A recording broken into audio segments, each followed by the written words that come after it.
Саламатсыздарбы угармандар, көрөрмандар. Мен сиздер менен 5 мүнөткө көрсөтүмдү өзүм баштайм. Бүгүнкү күндө мынакей биз азыркы учурларда карап көрсөк, бирин-бирин жамандаган адамдар көбөйүп кетти. Бири-бирине болушкан адамдар, же болбосо бирине кошоматчылык кылган адамдар да көбөйүп кетти. Ким кимди мактап атат, ким кимди сынап атат, бирок сынга дагы сын көз карашта караш керек. Эгерде бийликте оппозиция жок болсо, анда оппозиция бийликтин өзүнөн чыгат.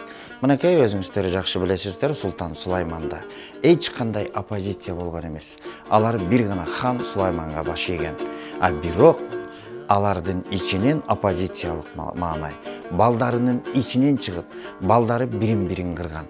Атүгүл Көсөм өзүнүн ошол Көсөм деген хандын аялы хан болуп, өзүнүн балдарын кырганга да барган. Ошондуктан оппозиция бул болуш керек.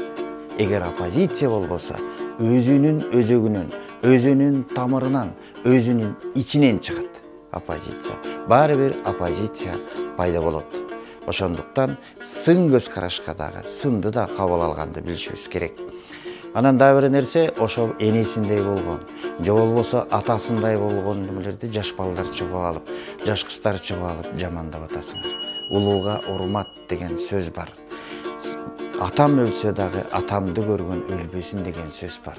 Эгерде сенин атаң жок болсо дагы атаңдын замандаштарын да сыйлашың керек.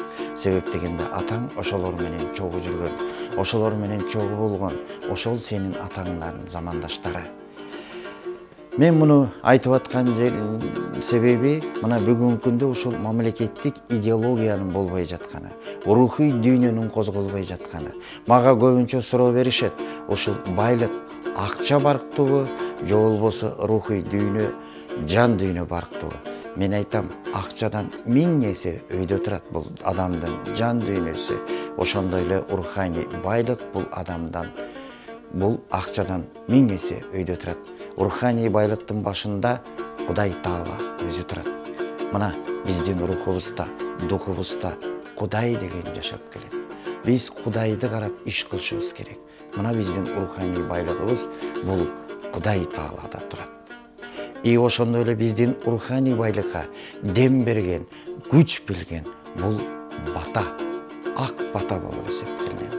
Канчалык биз батаны көп алсак, канчалык биз улуумундан, аталардан батаны көп алсак, биз ошончолук биздин жолубуз ачылат, ошончолук биз жолду болобуз.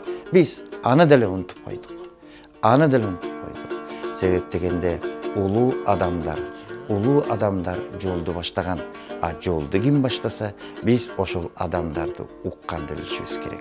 Мен муну жаштарга айтам. Мына бүгүнкү күндө кээ бирөөлөр түшүнбөй, ошол мен түшүнгөн адаммын деген төкмө акындар, чыгармачыл адамдар эне бейиштин таманы энеде десе, эненин таманында бейиш деген сөздү угуп алып, түз маани болуп атпайбы?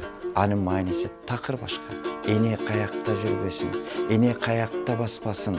Бул эненин баскан жери, бул бейиш деп айтылат. Эне керек болсо өзүнүн баласы үчүн согушка да барат. Эне керек болсо баласынын жашоосун жакшы болуш үчүн байга да турмушка чыгышы мүмкүн. Баласы үчүн эне жанын да кыйышы мүмкүн. Ошондуктан эне бейиш, эненин таманында бейиш бар деп ошон үчүн айтат. Ошондуктан энени кечирип жүрөлү. Эне дайыма кечиримдүү деген сөз. Анын барып таманын өбүп, же болбосо балаңды жакшы көрсөң, сен балаңын барып богун же деген сөз эмес. Мына бүгүнкү күндө ушундай нерселер болуп атпайбы? Силер кайра тескерисинче ренжип атпайсыңарбы? Ошондуктан дагы бир нерсе айтар элем, тең менен деп. Деги эле кыргыз эли бардык нерсени биздин ата-бабаларыбыз билимге жараша, деңгээлге жараша, дээриге жараша сүйлөп келген. Тең менен десе, сен жаш менен жашташ деген сөз эмес ал. Ал тең-теңими деген сенин жубайың сени түшүнүш керек. Сенин жубайың сага карата билимдүү болуш керек, илимдүү болуш керек. Эгер сенин жора жолдошторуң дагы, сенин чөйрөң да тең менен болуп, сен билимдүү болсоң, алар да билим болуш керек.